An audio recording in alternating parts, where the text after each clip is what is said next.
Hello. Hello. Hi. How are you? Good. Yourself? I'm doing good. Yeah? Yeah. Sweet. And you? Sweet. Good.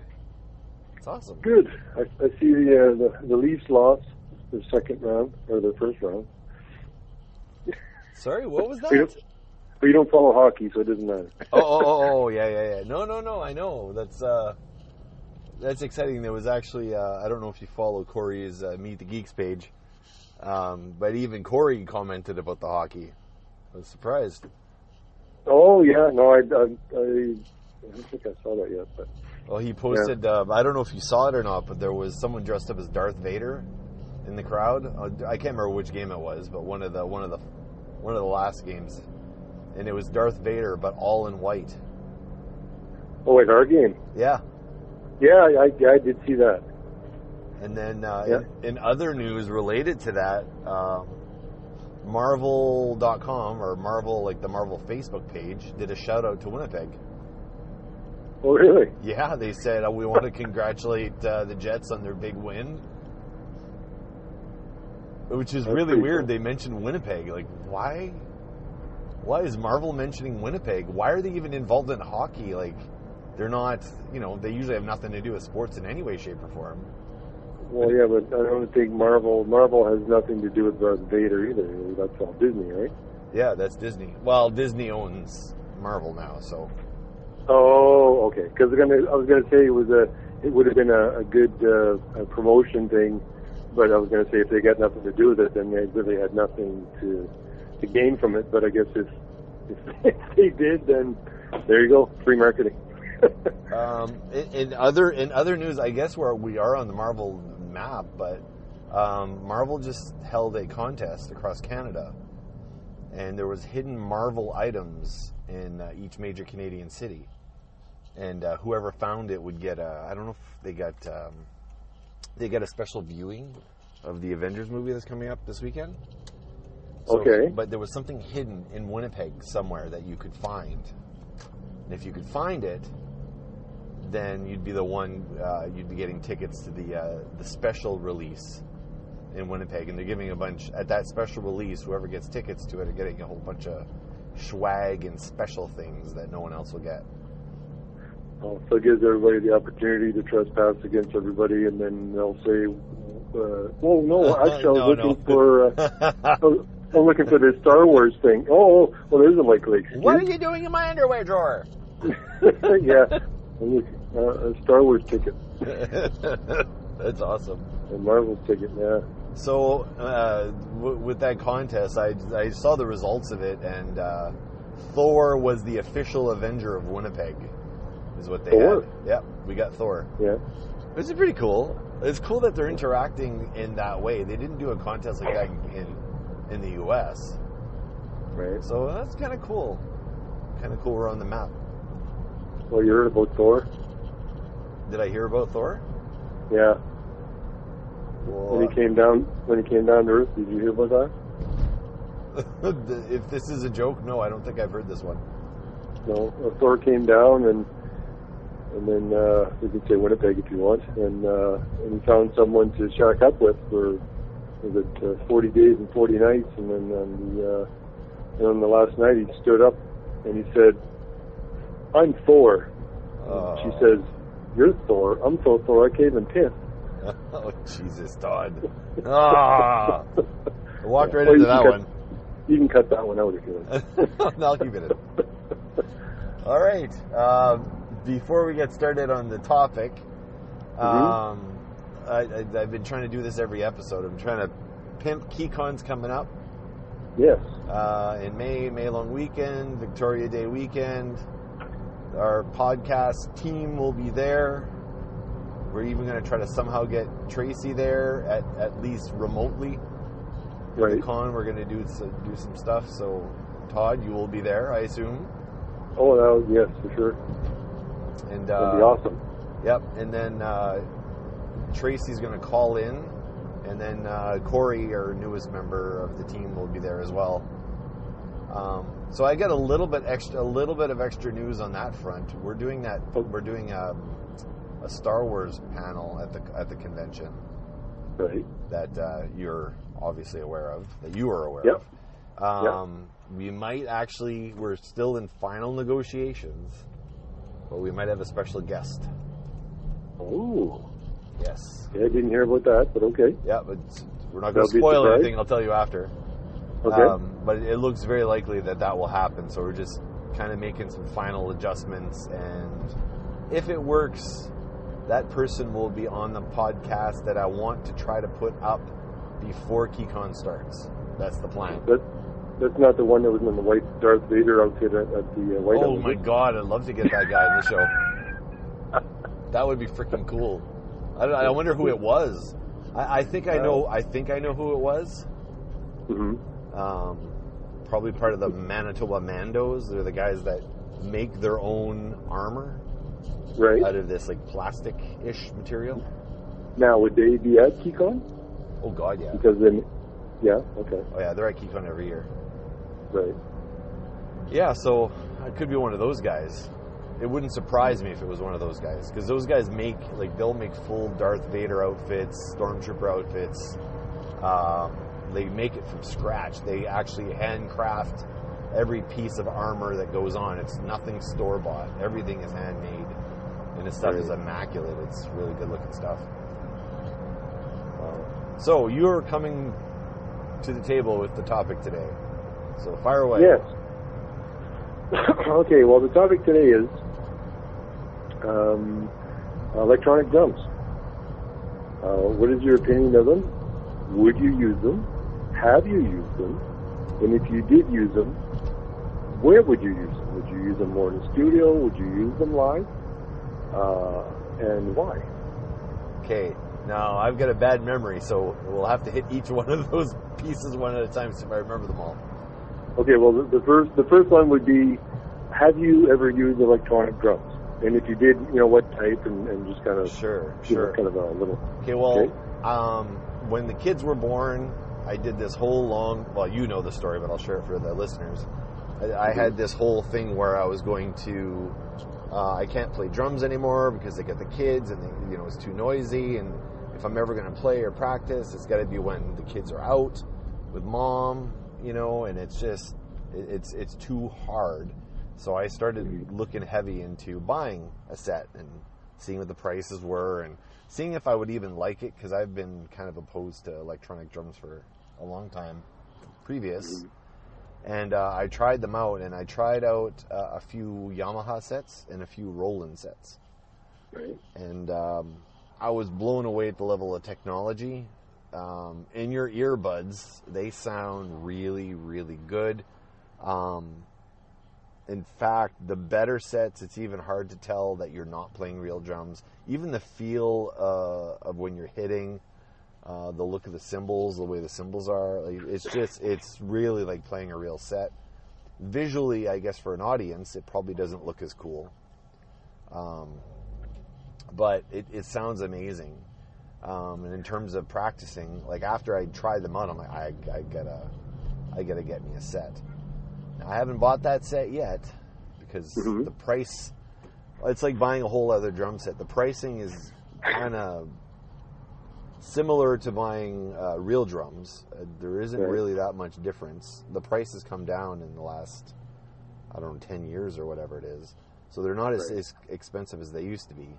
But you could still get a kit for under $1,000. And you could buy a regular drum kit for under $1,000.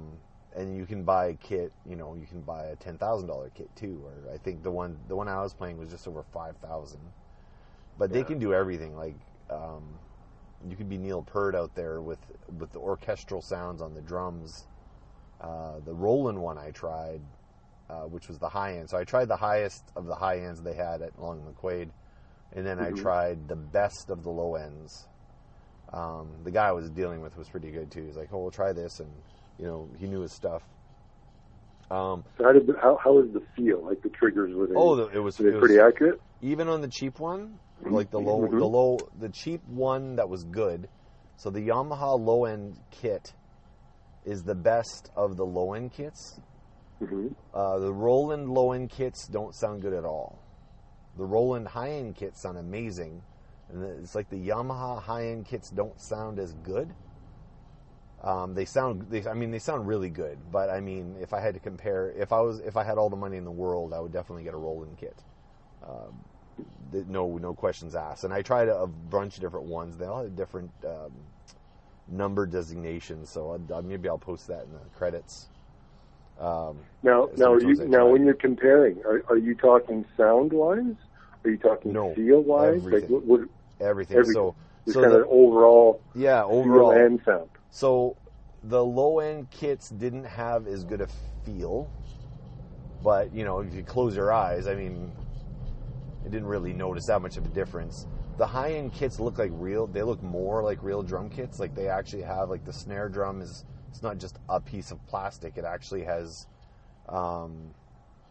like a snare drum has a top and a bottom and then the body.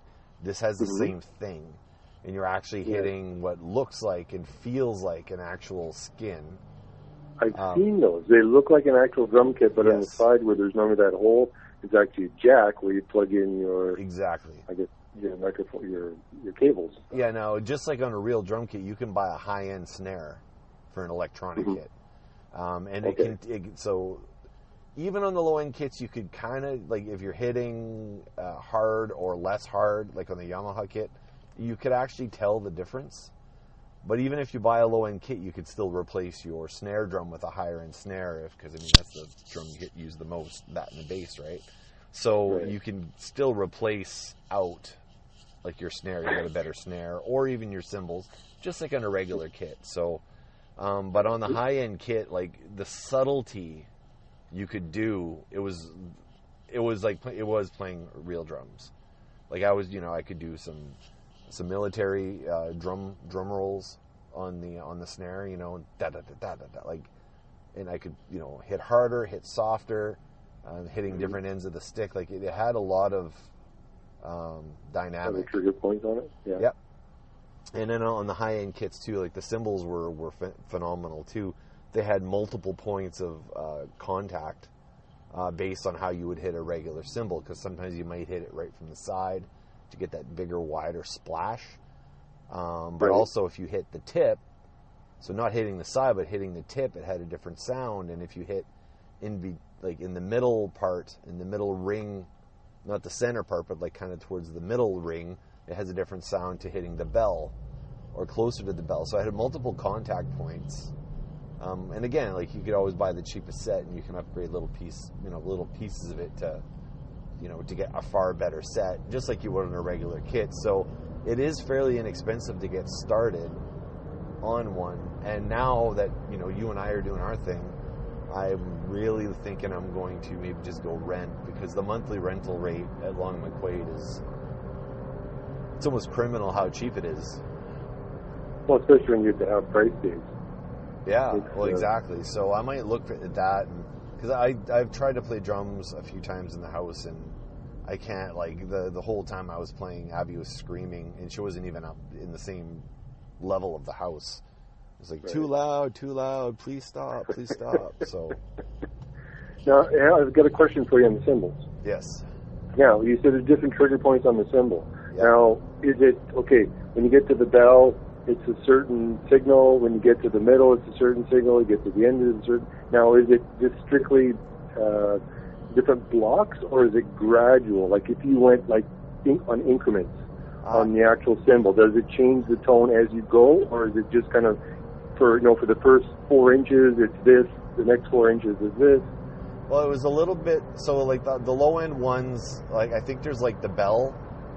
And I think there's the bell, and then there's the general crash, and there might be 2 or 3 trigger points. So if you're hitting on the outside versus the middle versus the bell, there was depending on which cymbal it was, you get 2 or 3 contact points. So and it's not like you're either hitting you're hitting the outer, the middle, or the inner. That's it. But and this is almost like a rubber coating, right? Yeah, no, yeah. Well, it is a rubber cymbal. Yeah, the cymbal is rubber. Right. So there's so I don't know on the high end one. Like I really tried to take it apart and make it screw up, and I couldn't. I just couldn't. But I mean, that kit was well over $5,000. So, I think there's also like so there's all the contact points on the drums themselves, but there's also the computer program that comes with it, like the head of the electronic kit that, you know, processes it in different ways and that sort of thing too. So if your computer on your kit's no good, you're going to be limited. But there's also other things on it that I really, really liked. And what it reminded me of is, you know, when you're playing your guitar through your computer, and I can't remember what the name of the program is, but you should plug it now. The one that gives you different amp sounds. It has basically the same idea on it, and you can play different types of kits in different types of rooms. So if you want to have the echoey concert sound, you can with a Ludwig set, for example, or a Pearl set, or, you know, or a Gretsch, or whatever. Like you can really make it sound like anything you want. You can individually change, like if you want to say you want the Pearl snare, but you wanted a Ludwig, you know, tom or something. You can mix and match them also. Yeah, and again, it's all depending on the head of the computer that you have. The high-end kit, the level of intricacy you could do. And you could even, and the other thing is, you can do it on each individual snare, or each individual piece of the kit. So you may decide that you want your snare to be like super loud in the mix, and you want your bass drum to be super loud in the mix, but you want your toms to be a little quieter or louder or deeper, or like, depending on the computer head that you have, you could like divide your drum kit in a million different ways. You may want a stadium sound for your snare drum, but not for the rest of your kit. Like, you only want your snare to echo, or whatever. So but that is the high end kit. So the lower end kit, you can divide it up a bit, but I think you're limited with the amount of sounds. You might have 12 different drum kits in there that you can choose from, sort of thing. Right. But on the high end kit, you could go on forever and keep, you know, never play the same sound twice. You go probably weeks and weeks. So now, is the head a standalone unit, or like is there a USB thing in there where you could say update the sounds, or add a different type of kit, or something in the future? Like, is it upgradable that way, or is it pretty much the head and that's it? That, you know what, I don't know. That's a very good question. I didn't ask that question. Although with the Addictive Drums or Easy Drummer and all those other ones, those are all triggers also that you could probably run through MIDI. Would that be correct?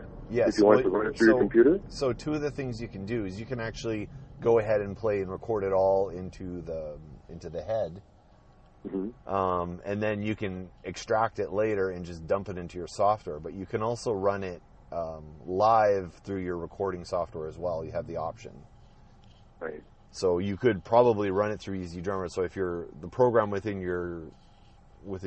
the head of your computer, or of your kit, doesn't have the capability, you can still, you know, record all the zeros and ones, if you want to call it that, and then just dump it in there and then change your sound. So in a way, I don't think the computer on the kit is as important as the software you're going to be using, if that makes sense. Right. Well, I mean, if you're going to say you've got a 8 or 16 track, you know, recorder that you're going through, because like when we did the manual drums, the acoustic drums, we had a mic for, you know, every drum, and then you had the overheads and, you know, all that stuff. Which with the electronic ones, that's all kind of built in. So you don't really need to go through each individual track, because then we'd have one track for each one. So we had an 8-track recorder, you know, you had one for each drum, we had some overheads, we had it all kind of mixed in. Whereas I think the electronic drum with the MIDI, when it goes into the software, say for Reaper, I'm assuming that each track would have its own drum. That's interesting. I wonder if it outputs that way, if you could just dump that file and it'll be, you know, 16 different tracks, if that's how it would work. It's a good question. Actually, it's something to look into. because MIDI is the digital portion. You can do a lot more with, I think, and you can kind of divide them up. I believe that's how it works. Because MIDI songs, when you launched it into a program, and I think even programs that you've had, where each, like, you'd have the guitar on one, you'd have the drums on another, or whatever, but it would all be MIDI digital files, right? Yeah. And you could put them on each individual one. I believe that it should work the same way. I do have a question. Yep. Another question on the feel. Yep. Now, if you go, say a snare, for example. Yep. Okay, so a regular snare, you get the skin. Yep. Now, if you rub on the skin, it's a very, very tight plastic or whatever they use, right? Yep. So it has a certain feel to it. And I'm assuming the tip of your stick, when you hit it, it slides in a way. I don't know a whole lot about that, but I'm sure the feeling on hitting the rubber, even if it bounced at the exact same velocity. Snare, okay, I know where you're going with this. When you're moving your sticks around, say if you're just doing the snare, just doing a roll thing on the snare, right? And as you kind of move around the snare, I'm assuming the rubber would catch more than the slickness of an actual skin. Now, does that affect the playing portion at all? Yes. So in the cheaper kits, or the cheaper snares, or whichever way you want to call it, it's rubber. So if you want to do some subtle, because sometimes, like, I'll play and I'll drag my the head of my drumstick just to get that whole sound. Right. Like, especially like when you're like doing brushes and stuff like that, you can't do that on the low end ones, but on the high end ones where the snare drum looks like a real snare drum, you can have that subtlety. It's not a rubber contact surface. Oh, it's not? No. Okay. Then it'd be exactly like a regular drum kit. Yeah. So it's just triggers. And it's specifically only the snare drum that is set up that way. The other drums are all rubber, like on the high end kits. But but there's different levels again. You can have every electronic drum be similar to the snare drum. But again, you can change the sound on every single drum to what you want.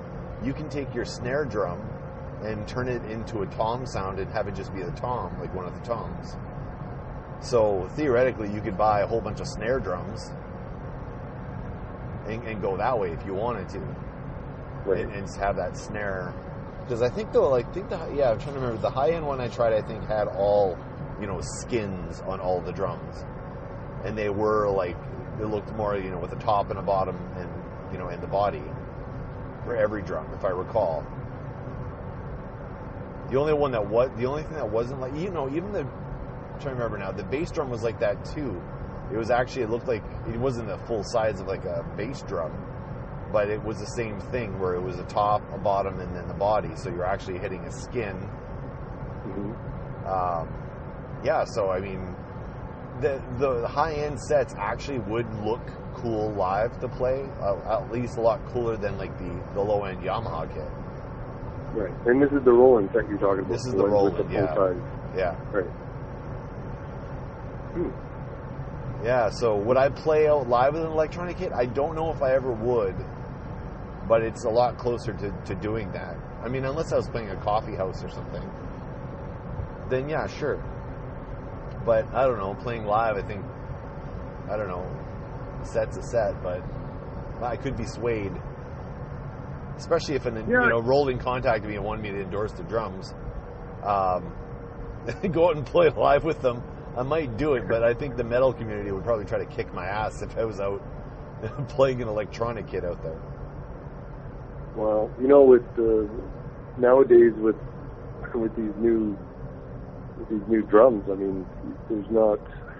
I mean, if you were to play in a concert somewhere, you have to mic them regardless, right? Yeah. So if you're going to mic them, you could just do the MIDI thing. But I mean, then again, there's the price thing. You want to tour with a $7,000 drum kit? Although, I mean, probably some really good acoustic ones probably could be that price. Who knows? But imagine playing a live show with electronic drums, like a good set, and then running through the board. It could be perfect. Like, you could get a perfect live recording. Right. Everything going through the board like that, man, it would sound like $1 million. The first time I ever heard electronic drums, like really heard electronic drums, was, I think, it was a ZZTop, was it Afterburner? I can't remember which album it was. I think it was that one. And you could tell they're electronic. Yeah. I could really tell they're electronic. I think it was a show of hands from Eliminator? But, which one? Eliminator? Is that the first one where they switched their sound? ZZTop? Yeah. It could have been one of those. I didn't really. With short, sharp-dressed man. But anyway, go on. Yeah, could be. Anyway, so that's the original sound that I remember. Yeah. But as time went on, and then I've heard some like later on, and I think even Dick Brasher had a set that he had when they were playing the Belgian Club. Yep. One time. Now I can't remember now how those sounded, but I know they didn't sound the same as they did on ZZTop. They've come a long way since then. Yeah, I played on that kit at the Belgium Club. Okay. And I like back in the day I liked doing a lot of wrist action on the ride cymbal, and I couldn't. So this was a drum kit that had pads put on over top of it. Oh. Right? So it was that kind where you just buy the pad, you put the pad over top of your snare, you put the pad over top of your toms, and then I can't remember if it was the pads over top of the cymbals or it was just the rubber cymbals. I can't remember. But I remember playing the ride cymbal and kind of trying to go ding ding ding ding ding ding ding ding, something like that.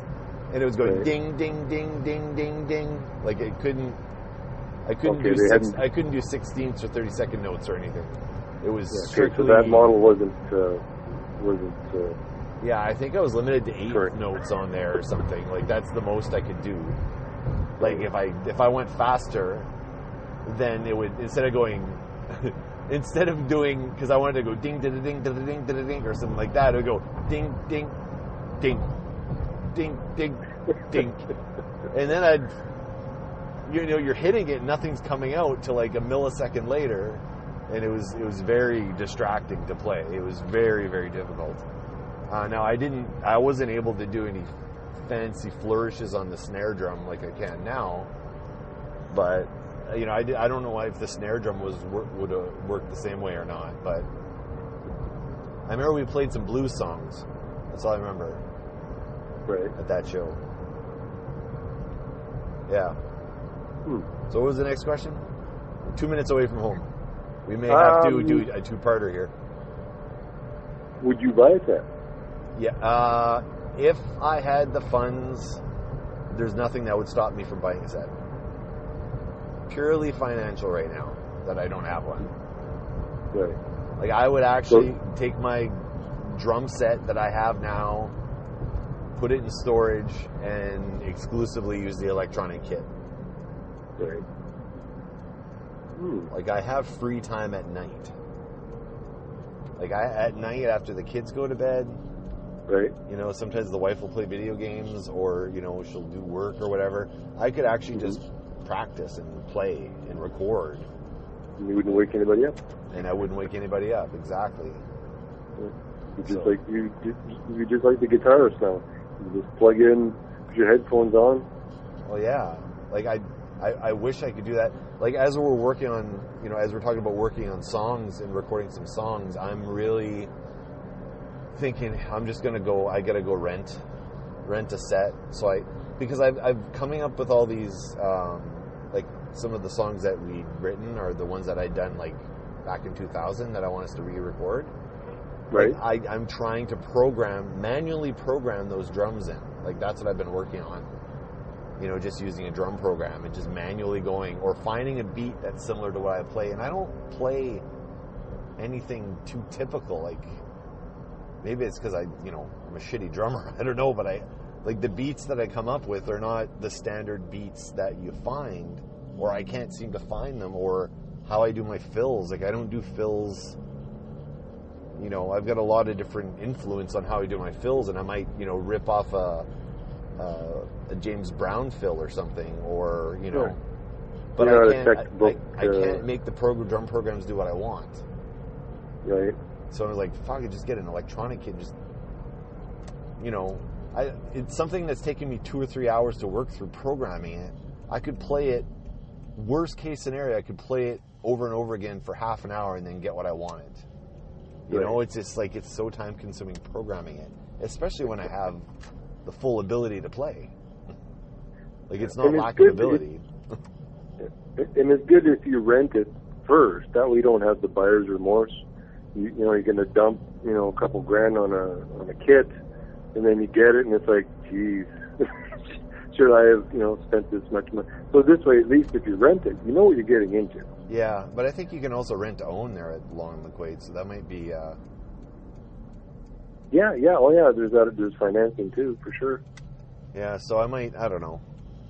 I got to talk to the wife. It's a financial thing, right? So, but yeah, would I buy a kit? Yeah, no questions asked. It's not even a question. I would do it for sure. Well, if you need a place to store your other kit, you put it down here. What's that? If you need a place to store your other kit, there's room here. Yeah. Well, it'd be kind of... Oh, crap. There's nowhere to park again. At home? Yeah.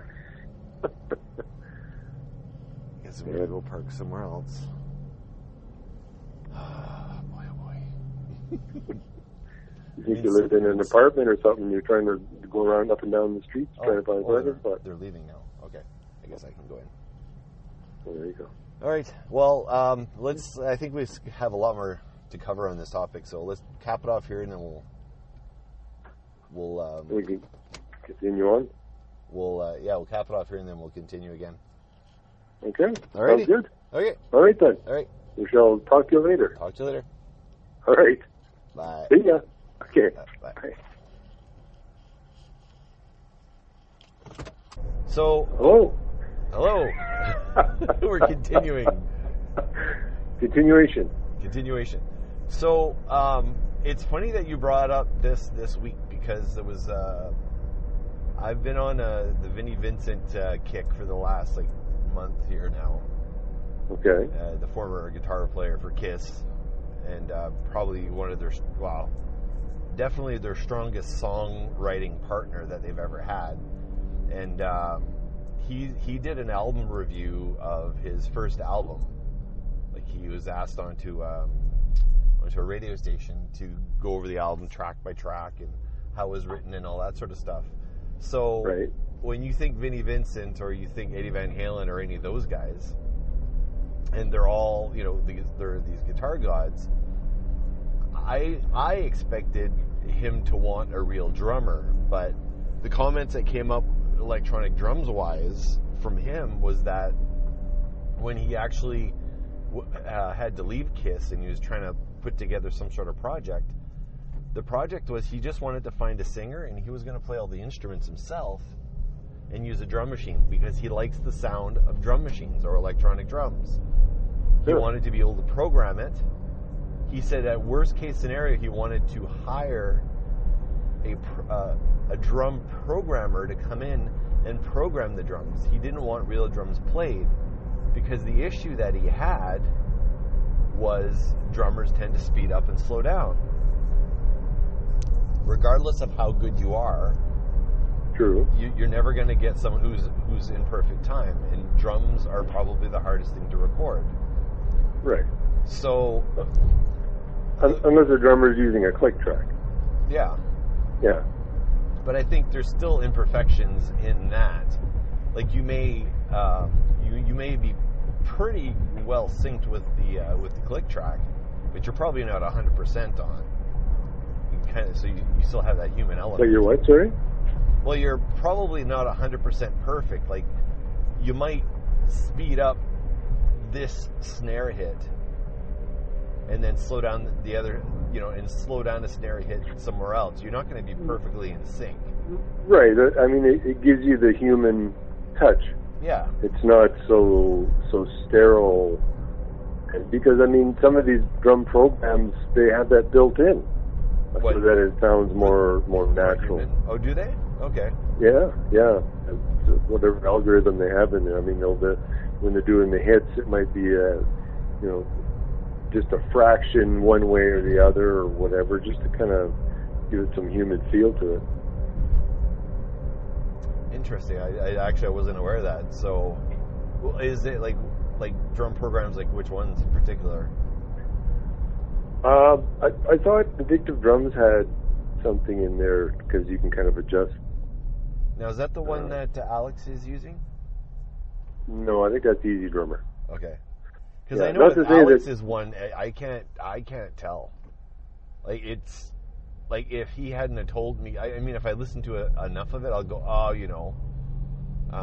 But I mean, as a guy who also happens to play drums, like because Alex does play drums as well. Like when he's programming it, he's trying to make it sound as human as possible. So, like, you know, the drum fills he's choosing and that sort of thing, like, you know, maybe it keeps it a little more real sounding. Not really sure. But what I was saying was, when he actually recorded a 3-song demo to shop to record labels after he was let go from Kiss, or quit, or however you want to look at it, and he played all the guitar, played all the bass, sang all the background vocals, and then he went and found his perfect singer that he was looking for, which was Robert Fleischman, who sang for... I'm thinking he sang for Journey at some point or something. Journey or a band like that with a really high register vocalist. Okay. Anyway, so he brought him in, and then he sang, and then that was it. And he was happy with the drums. So then when, based on the strength of that, he went and signed his record, you know, he got a record deal out of that. So then what they did is the drummer had to play over top of the electronic drums because the label wanted real drums. But you know, so they weren't going to re-record everything, so they kept the demo that he put together, and the drummer had to play over top of the electronic drums and basically match them. Right. Which is weird. It just, like, it's like playing to a click track, I guess. That must be difficult. Well, I mean, I guess you're playing a guitar on a record, and you're imitating the other guitar. You're playing one guitar over the other, which is not really any different than playing the drums one over the other, really. I guess if you're doing like a scratch track sort of thing, is that what you mean? No, I mean, say you're practicing, so you're playing along with the music. That's pretty much what they're doing. They're playing along with it. Yeah, then they'll probably just get rid of the digital track after and just leave the acoustic drums on there. What's really interesting is when they did that. I don't know if you've listened to any Vinnie Vincent stuff or not. Have you? I had one of his VHS tapes. Or no? Oh, okay. Or was that? Or no? Was that Vinnie Moore? That was Vinnie Moore. Sorry, never mind. Okay, well, if you actually haven't heard the first album, the second album they actually had a real drummer. Right. But they had a real drummer for both times. But the first album, I remember watching the video when it came out, and I'm listening to the drums and like, this sounds like a drum machine. Why do they have a drummer in the video? Because it sounded so digitized. Like it didn't. Like I don't know. Didn't match. There was a few mistakes that the drummer made in the video, I think. I mean, there was a few mistakes that Vinnie made in the video, lip syncing or lip playing along. But, right. I don't know, it's just really interesting. Like, that sound was so electronic, and then they had that Bobby Rock guy come in. What year was this? Oh, God. Probably 80 SC. It was like so on the same time they had the ZZTop had their album out? With the digital drums? Hang on, maybe.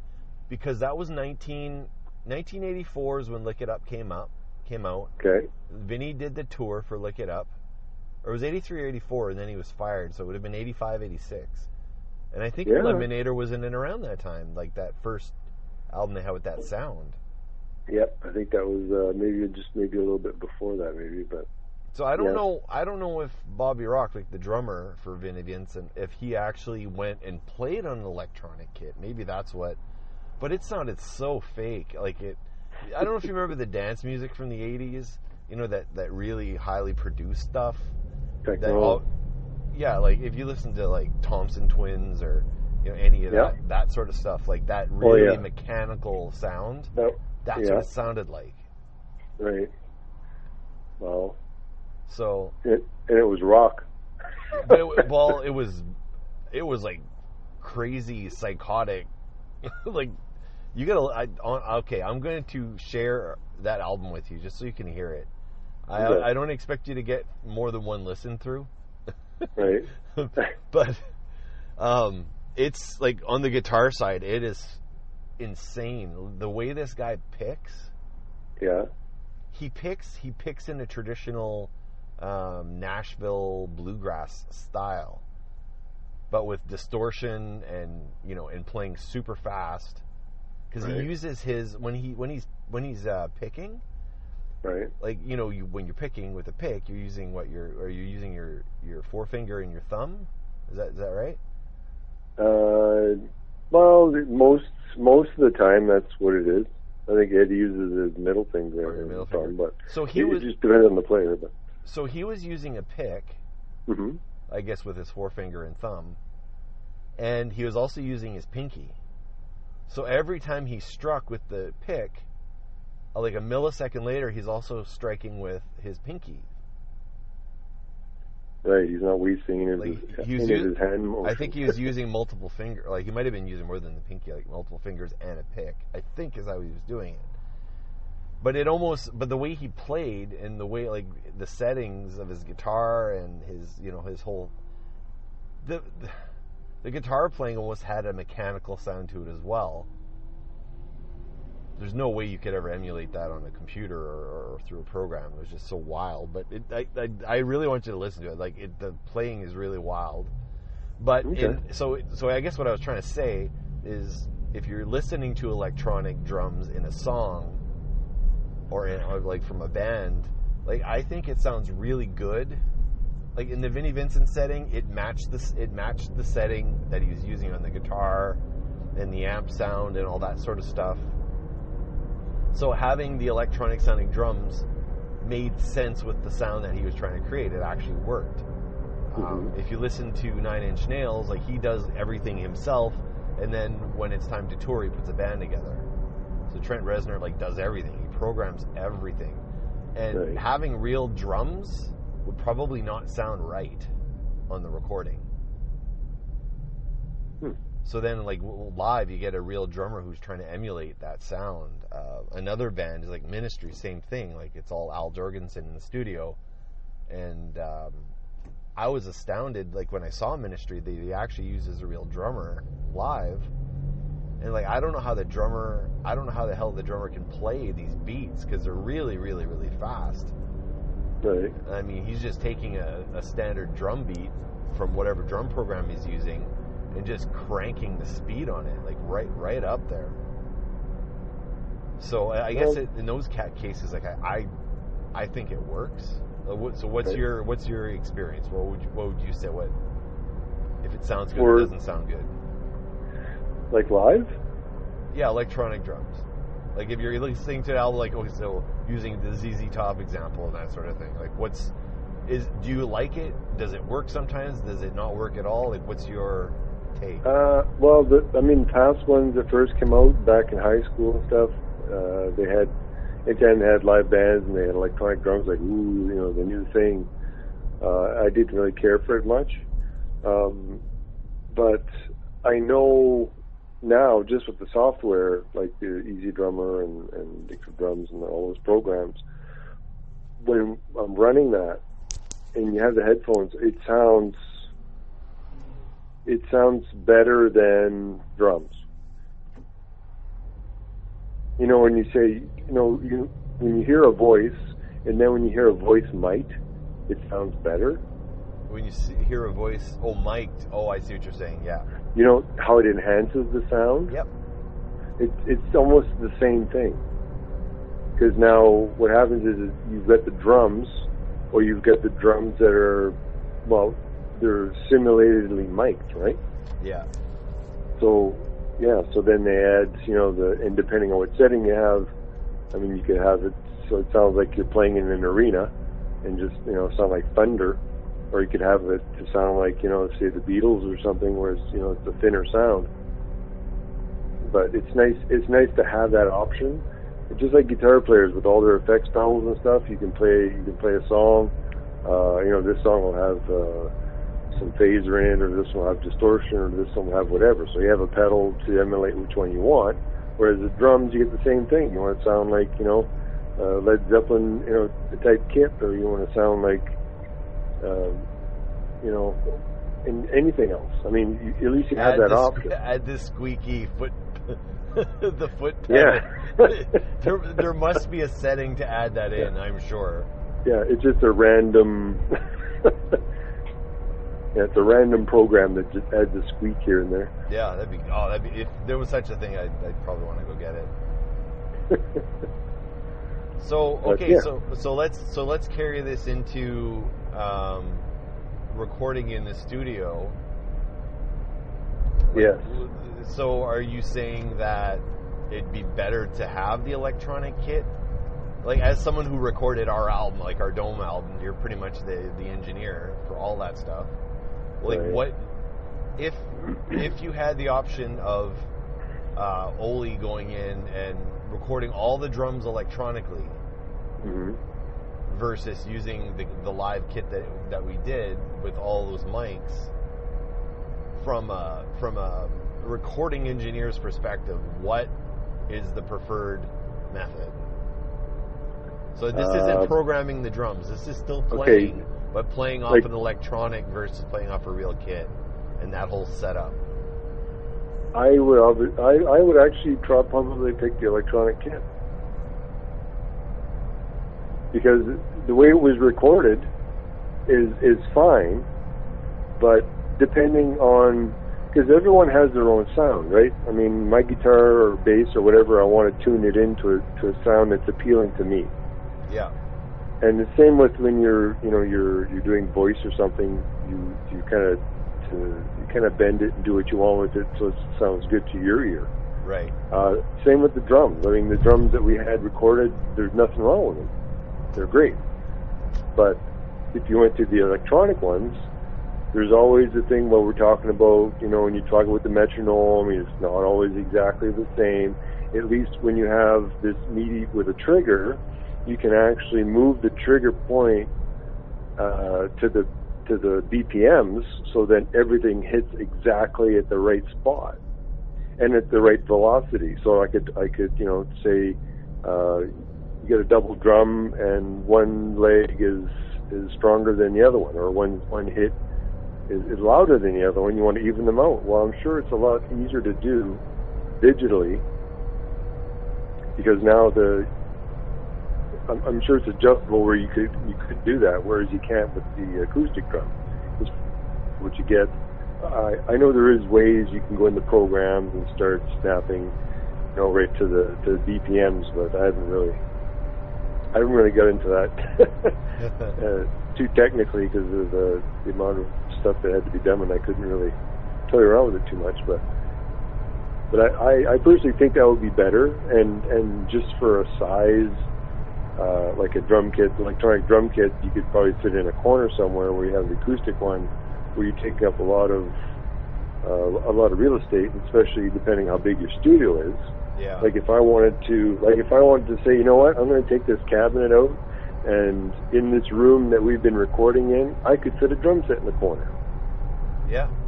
And then everything I would wire through into the computer, either via interface or,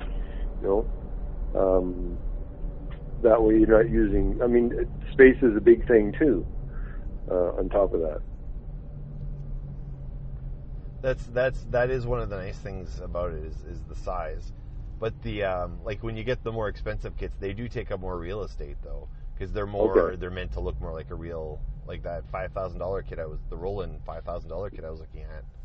Right. That one it wasn't exactly the same size as a real drum set, but the cymbals are the same size, the drums are the same size. The only difference, I guess, is the bass drum. It doesn't have to be, bass drums are huge, right? It's obviously the biggest instrument in the kit, but they don't have to be, like that one doesn't have to be that size for feel, because your foot's not, like when you're playing drums and you're playing your toms and like you're familiar with the real estate, so the size of that tom, the size of that snare, and the size of that floor tom.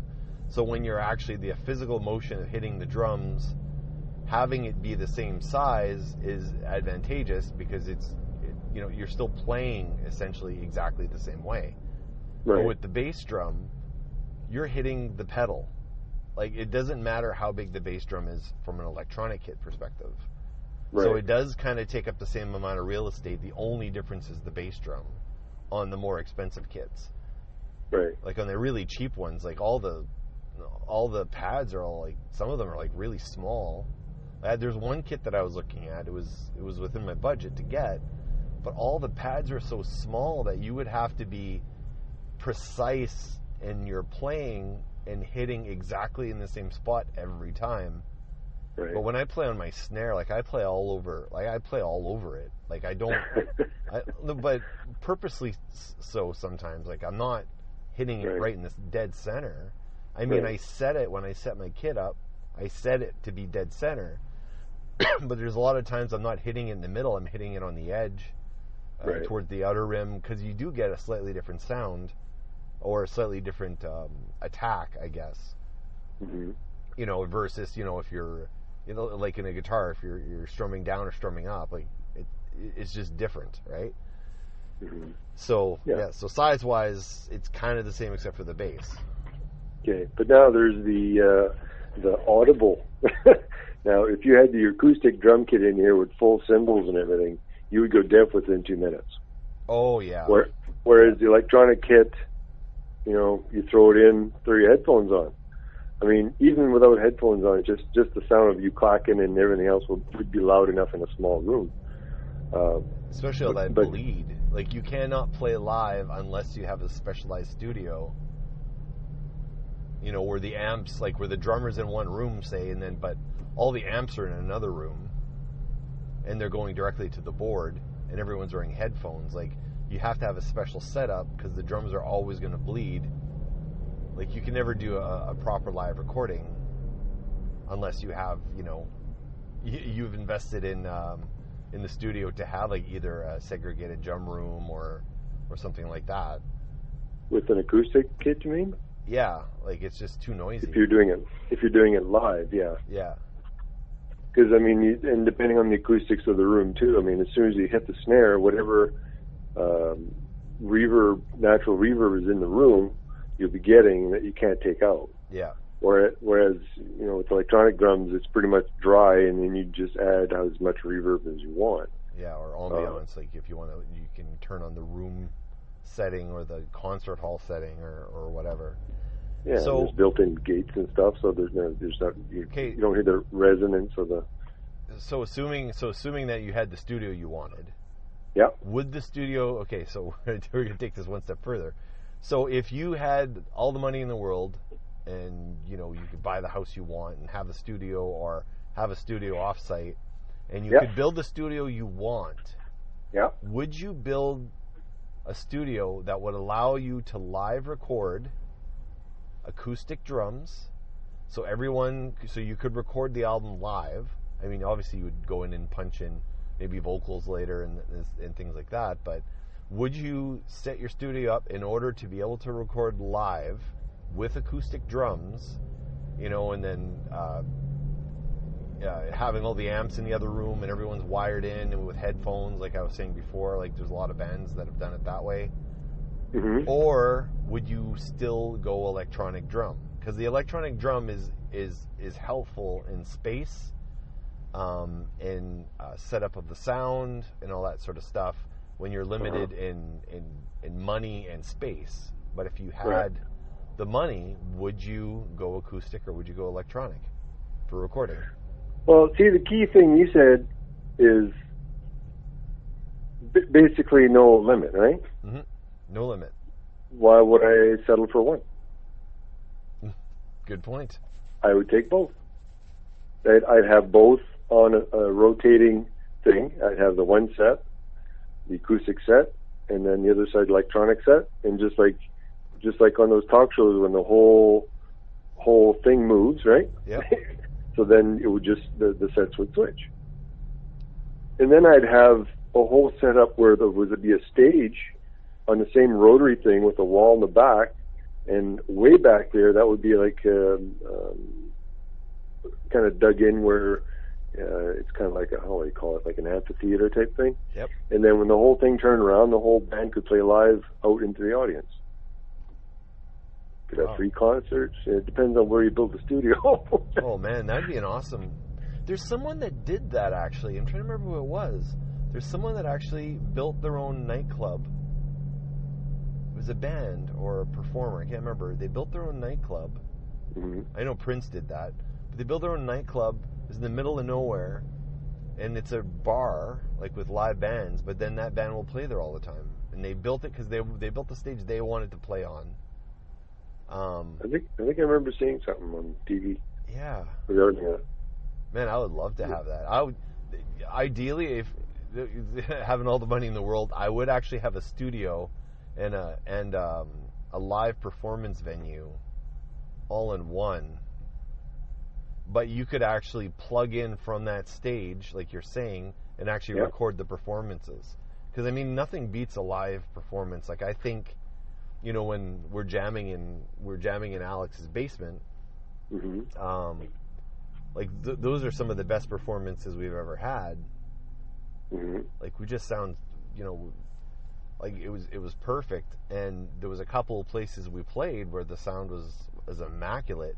And it's like, God, I wish we could have recorded that show, Mm-hmm. you know, properly, like, and then turn it into like a live album or something. Like that'd be pretty cool. Yeah, like that's the one thing about like how we did our album and how a lot of bands do their albums is like you're recording like one instrument at a time, and electronically that's, you know, if you had the electronic drum kit you could probably do it a bit more live. Yeah. Or would you be able to, like bass and guitar? So if you had an electronic kit in a room, right, and then you're going to record the bass and drums, and obviously you can't do the vocal live, like that might be too difficult. But you know, at least get the instruments playing all together, so you're feeding off of each other and off that vibe. To record live, could you actually do it with the bass, guitar, and the guitar? If you had an electronic kit, could you actually record live, or would you get too much bleed? Like, well, no, because I mean, all you got to do is just do it. Everyone does it. I mean, just go by the click, do a scratch track, take the drums out, then the drummer can play with the people. Oh, I see what you're saying. You know, so then you have your live drum track that way because they actually played. Yeah, actually, that would work, and I think that's probably how a lot of them do it. That way, I think maybe that's how a lot of people do it. So you get that live, and you can play. You can have the scratch track to play along later when you're redoing the guitar and redoing the bass, I guess, right? Yeah, you can pull out each instrument at a time, just fill in your own. It's almost like the backing tracks. Yeah, you go there and it's got the music, and you can have it with vocals or without, or you know, whatever, and then you just add your own guitar and stuff. But yeah,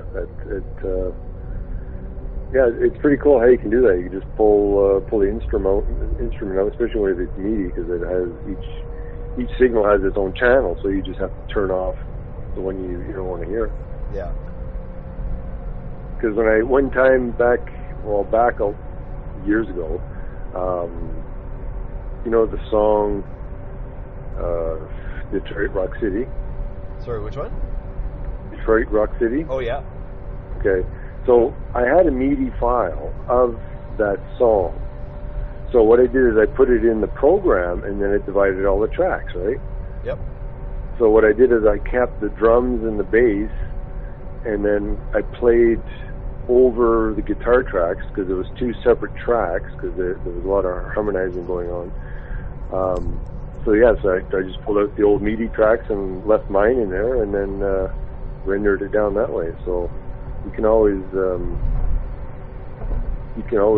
pull a track out anytime you want.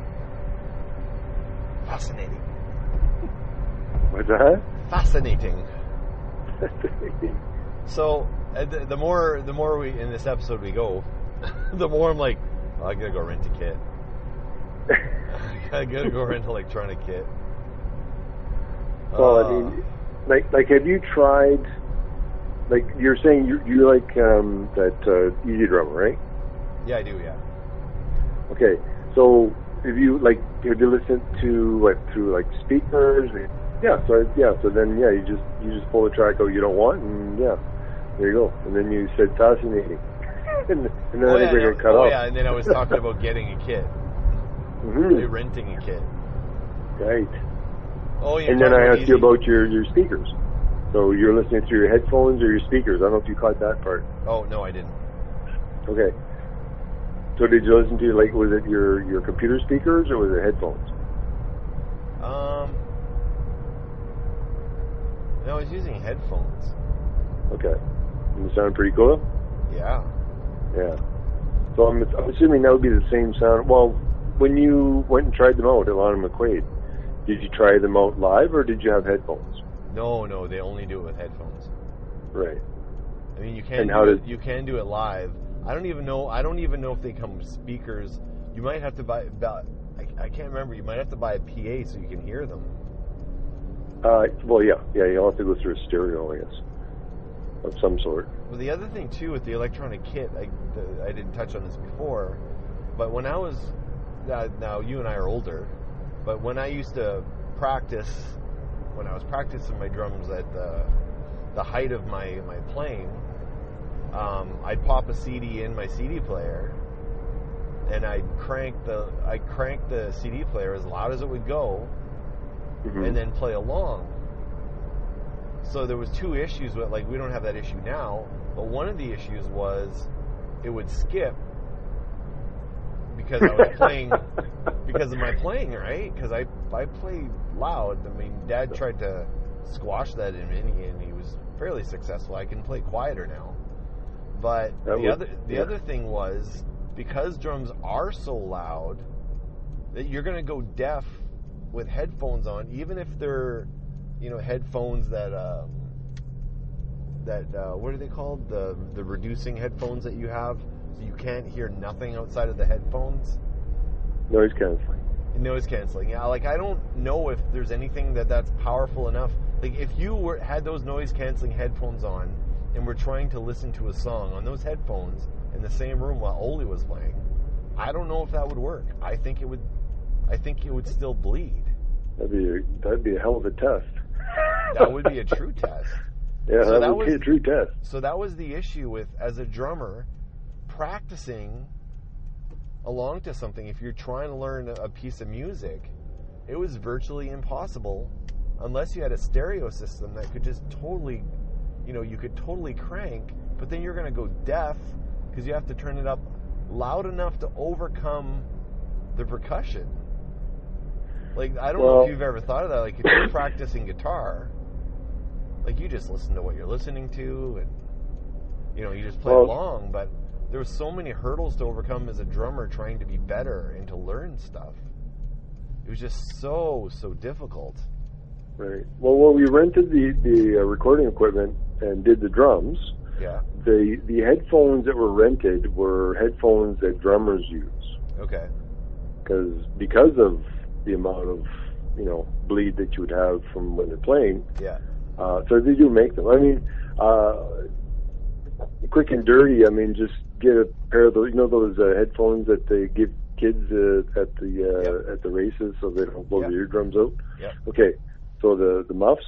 I mean, just take a pair of muffs. I think I did that back when I was working at Boeing. I mean, I put in those earbud things or whatever inside the headphones, so that you wouldn't get the clatter outside of it, but you could hear really well inside.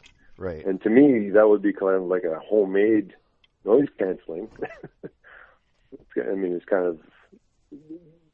I mean, your headphones would be quite big, but I mean, big deal. I mean, as long as well, it wouldn't really matter. Should be okay. All right. Well, I've reached my destination. I think we've talked. I think we talked this one out good, so that's good. Just before, I'll sign off now. See you later. On the flip side, all that. I just want to talk to you after, though. Okay. All right. All right. Bye. See ya. Okay, so I was talking to